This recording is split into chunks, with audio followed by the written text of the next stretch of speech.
अमरापुर नाम के गांव में महेश नाम का गरीब किसान अपनी पत्नी सीता के साथ रहता था। महेश अपने गांव का सबसे गरीब व्यक्ति था। महेश रोज किसी न किसी के यहाँ मजदूरी करके थोड़े बहुत पैसे कमा पाता था। जितने रुपए की आमदनी होती उसी से ही दोनों का जीवन किसी तरह कट जाता था। महेश के पास रहने के लिए एक अच्छा घर भी नहीं था। उसका घर बहुत ही पुराना और मिट्टी का बना हुआ घर में रहता था। महेश के पास इतने पैसे भी नहीं थे जिससे वह घर की मरम्मत करवा सकता था, इसलिए कभी कभी महेश खुद ही घर की मरम्मत किया करता था और खाने के लिए 2 वक्त की रोटी भी बहुत मुश्किल से जुटा पाता था। गरीबी होने के कारण सारे गांव वाले उन दोनों की पहनावा देखकर कोई भी इज्जत नहीं करते थे। जिस नदी से सभी गांव वाले पानी लेते थे, अगर उस नदी से पानी लेने महेश या महेश की पत्नी सीता पानी लेने जाते तो सभी गांव वाले उन्हें भगा देते थे। अरे कलमुही, तू फिर आ गई पानी लेने। गलती से भी अपना मटके में पानी भरने की कोशिश मत करना। रुक, हमें पहले अपना मटका भरने दे, फिर हमें यहाँ से जाने के बाद तुम अपना मटका भरना, समझी ना? सीता चुपचाप सारी बातें सुनती है और किसी को कुछ नहीं कहती है। सारी औरतों के चले जाने के बाद सीता उदास मन से मटके में पानी भरती है।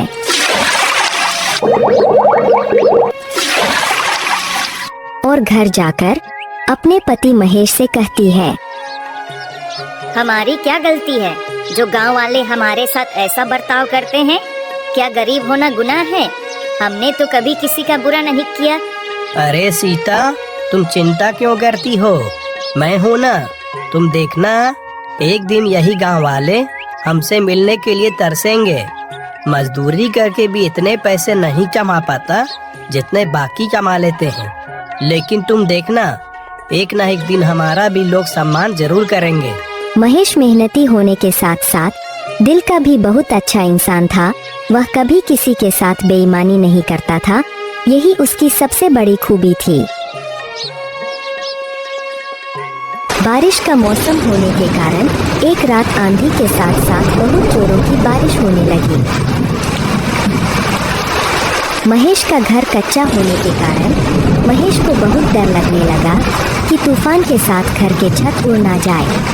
सीता, बाहर बहुत जोरों की तूफान के साथ साथ बारिश हो रही है। मुझे लगता है हमारे घर की छत ज्यादा देर तक नहीं टिक पाएगी। जी, मैं बोल रही थी, हमारे पास जो भी जरूरी सामान है ना, उसे हम एक बोरे में भरकर आपके भैया रामलाल के यहाँ दे आते हैं। हाँ, तुम सही बोल रही हो। चलो जल्दी जल्दी हमारे जरूरत के सामान को एक बोरे में भर देते हैं, फिर भैया के यहाँ चलेंगे।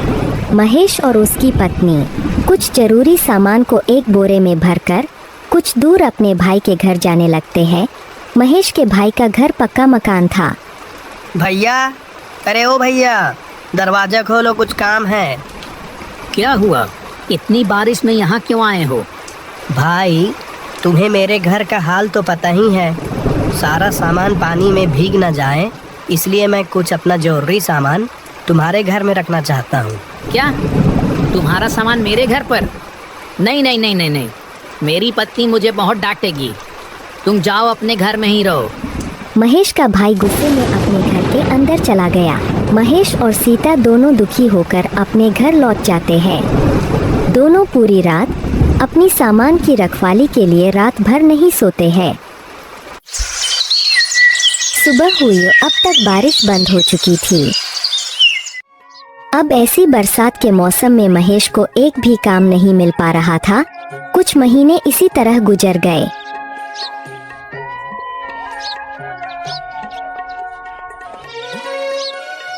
एक बार महेश के गांव में कुछ अमीर व्यक्तियों ने एक सप्ताह गांव में मेला लगवाया। सभी अमीर व्यापारियों ने अपने अपने गाड़ियों में मेला देखने आए। तभी एक व्यापारी अपनी गाड़ी से गांव में आ जाता है।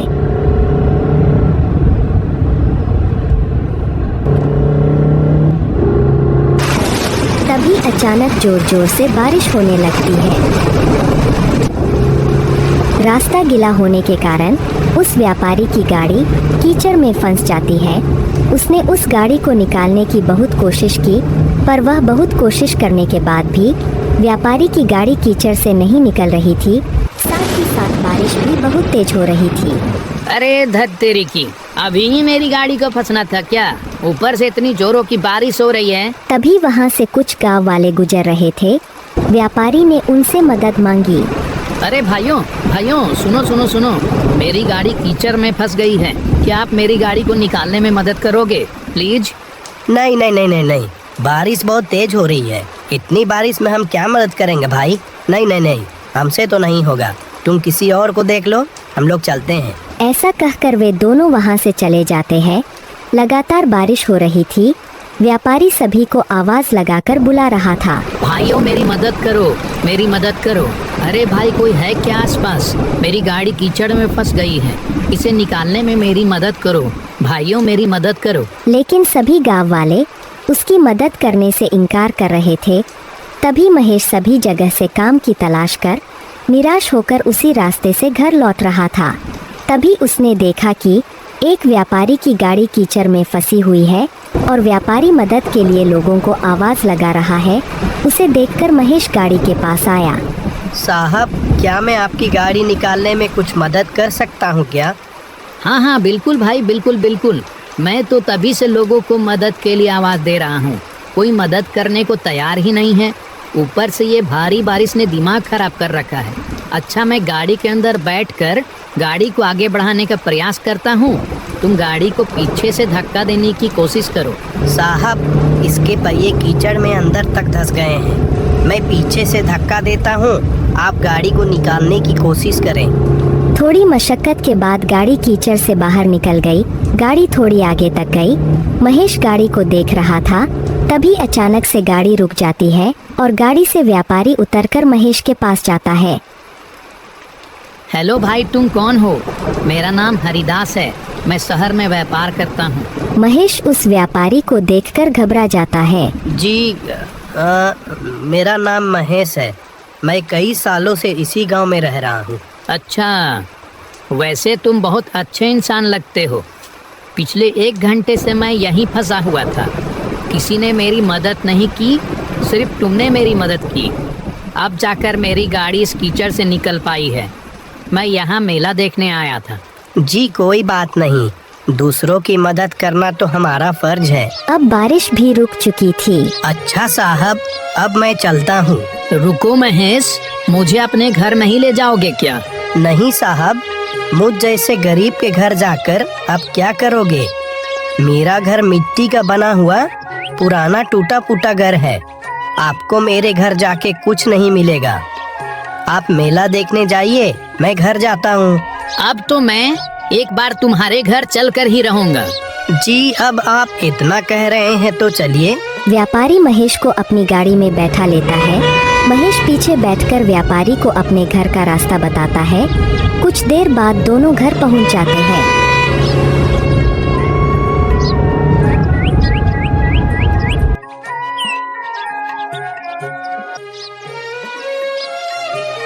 सीता, अरे ओ सीता, हमारे घर साहब आए हैं, उनका स्वागत नहीं करोगी क्या?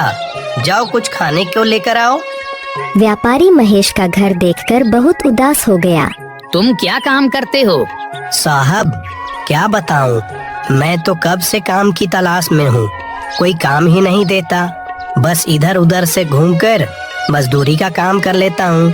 बारिश की वजह से वो भी बंद है। तब तक महेश की पत्नी एक प्लेट में एक गुड़ का टुकड़ा लेकर आई और बोली, साहब, हमारे घर में यही बचा है, कृपया इसे ही खा लें। हाँ हाँ, क्यों नहीं। महेश, तुम्हें कोई काम नहीं मिल रहा है ना? अगर तुम चाहो तो मैं तुम्हें काम दे सकता हूँ। साहब, क्या सच में? क्या आप मुझे सच में काम देंगे? शहर में मेरे पास बहुत से काम होते हैं। सोच रहा था कि कोई ऐसे व्यक्ति को अपने साथ काम में रख लूं जो मेहनती और ईमानदार दोनों हों। तुम्हें देखकर मुझे ऐसा ही लगता है कि तुम में ये दोनों गुण हैं। साहब, कैसा काम करना होगा? कहाँ काम करना होगा? आप ये सब मुझे बता दीजिए, मैं आपके साथ काम करने के लिए तैयार हूँ। कोई जरूरत नहीं है इस घर में रहने की, और मैं तुम्हें कुछ दिनों बाद लेने आऊंगा। तुम मेरे साथ शहर में काम करोगे और वहीं रहोगे। मैं तुम्हें नया घर दिलवा दूंगा। यह सुनकर महेश और उसकी पत्नी बहुत खुश हुए। महेश ने गांव में घूम घूम कर इस खुशी को पूरे गांव में बताया, पर गांव वालों को उसकी बातों पर विश्वास नहीं हो रहा था। कुछ दिन बाद व्यापारी अपनी गाड़ी से महेश के घर आया। महेश, सारा सामान तैयार है ना? चलो चलते हैं। महेश और उसकी पत्नी सीता पूरा सामान लेकर व्यापारी के गाड़ी में बैठ गए। सभी गांव वालों का ध्यान उन्हीं पर था, यहाँ तक कि महेश का भाई भी उन्हें देख रहा था। गाड़ी चल पड़ी। व्यापारी महेश और उसकी पत्नी सीता को शहर लेकर आ गया। उसके बाद उन दोनों को रहने के लिए एक अच्छा सा घर दे दिया। महेश सारे काम अच्छे से समझ गया था। अब वह व्यापारी के साथ काम करने लगा। महेश का घर बहुत सुंदर था। अब महेश बहुत अच्छे खासे पैसे कमा लेता था।